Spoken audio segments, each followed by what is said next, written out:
What's up everybody, Austin here with the Evolving Tank, and this week we're finally cleaning the FX6 filter for the first time in almost a year.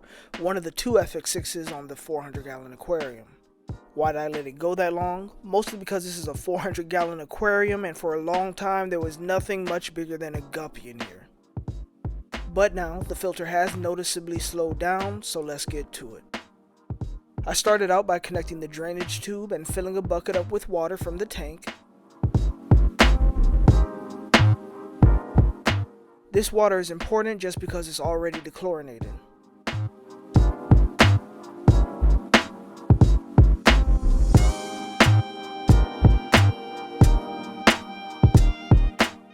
And I'll set this aside for later. Then I got a plastic bin and started to fill that up as well. This is what I'll be squashing the sponges in.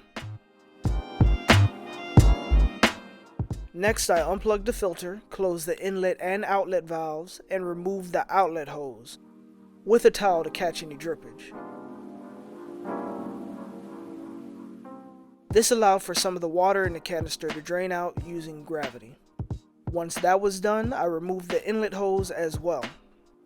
I then closed the drainage valve and removed the hose before I removed the FX6 from under the tank. I sat the FX6 right next to my bin of tank water. Then it was time to unscrew all the knobs on top of the filter. At this point I removed the top. The sponges were definitely dirty, and I knew the sponges at the bottom were probably even worse since they were even finer and could catch more debris. So I removed all the sponges and sat them to the side, being careful to let the excess water drip off first. There'll still be some dirty water in the filter canister that you could either just throw out or use to water plants. Next I removed the red clips, keeping the sponges in line, and it was time to clean the first sponges. I didn't need them to be perfect. I didn't expect the filter to be spotless, especially since I was doing all this with one hand, but I definitely need to get out most of the gunk from the sponges so the flow into the tank can be in its maximum power.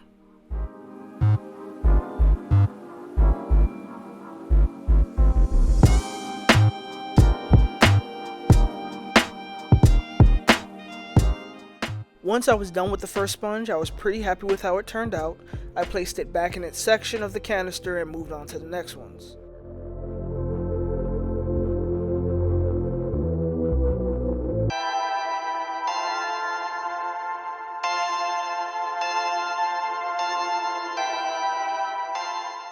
And this is how they looked when I was done. Not too bad.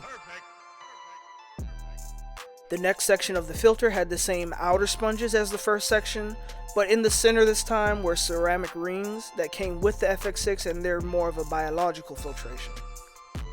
So I rinsed off the media in the bin of tank water and then cleaned the sponges just like I did with the first section.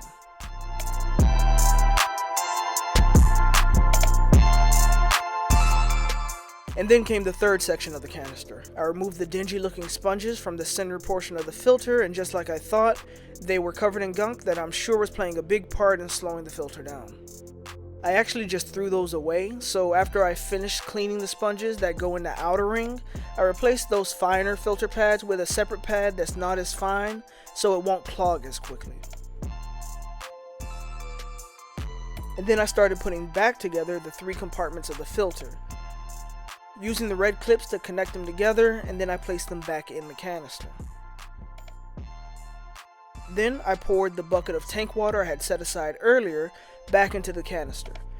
I used the tank water instead of the tap water just because I know there's no chlorine or anything else in it that can kill the beneficial bacteria in the filter.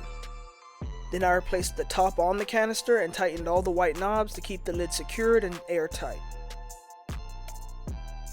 Once I placed the filter back under my tank, I placed both the inlet and outlet hoses back on their respective positions, making sure they were on tightly. Then I opened the valves and plugged back in the filter. And now the flow into the tank was much better. If you're interested in seeing more of the 400 gallon community aquarium that this filter goes on, please check out the channel, and if you're interested in more videos, make sure to subscribe. See you all next time.